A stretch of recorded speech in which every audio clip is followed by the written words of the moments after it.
प्यारे बच्चों अस्सलाम वालेकुम। आज की वीडियो में हम हीट स्ट्रोक के बारे में पढ़ेंगे कि हीट स्ट्रोक क्या होता है। अगर किसी को हीट स्ट्रोक हो जाए तो उसकी क्या अलामत होते हैं और किस तरीके से इसका इलाज किया जा सकता है। बच्चों, सबसे पहले बात करते हैं हीट स्ट्रोक की वजूहात की कि हीट स्ट्रोक के क्या वजूहात हैं। सबसे पहली वजह है ज़्यादा देर तक सूरज की शाओं का सामना करना। बच्चों, हीट स्ट्रोक की दूसरी वजह हो सकती है डिहाइड्रेशन, यानी जिस्म में पानी की शदीद कमी। हीट स्ट्रोक की तीसरी वजह हो सकती है ज़रूरत से ज़्यादा एक्सरसाइज करना।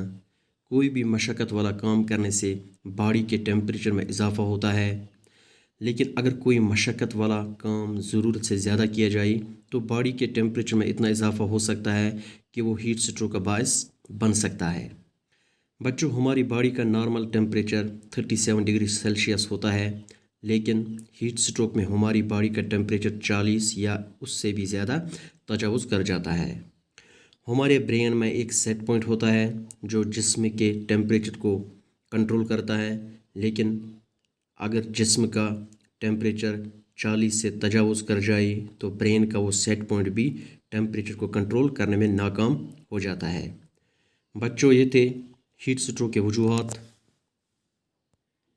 अब बात करते हैं हीट स्ट्रोक के अलामात की।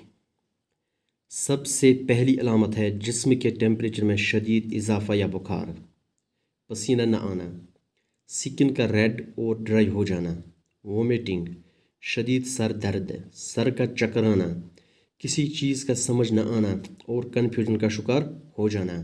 तो ये है अलामत हीट स्ट्रोक के। बच्चों, अब बात करते हैं कि कैसे हम हीट स्ट्रोक से बच सकते हैं। तो इसमें सबसे ज़रूरी बात है ज़्यादा से ज़्यादा पानी पीना, यानी हमें हीट स्ट्रोक से बचने के लिए ज़्यादा से ज़्यादा पानी पीनी चाहिए। बाहर निकलते हुए सर पर कोई रुमाल या कोई गीला कपड़ा रखना।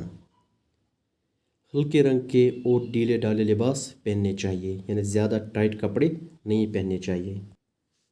काले कपड़ों से इश्तराक करना, क्योंकि काला रंग सूरज की रोशनी को ज़्यादा अपनी तरफ मुतवज्जा करता है।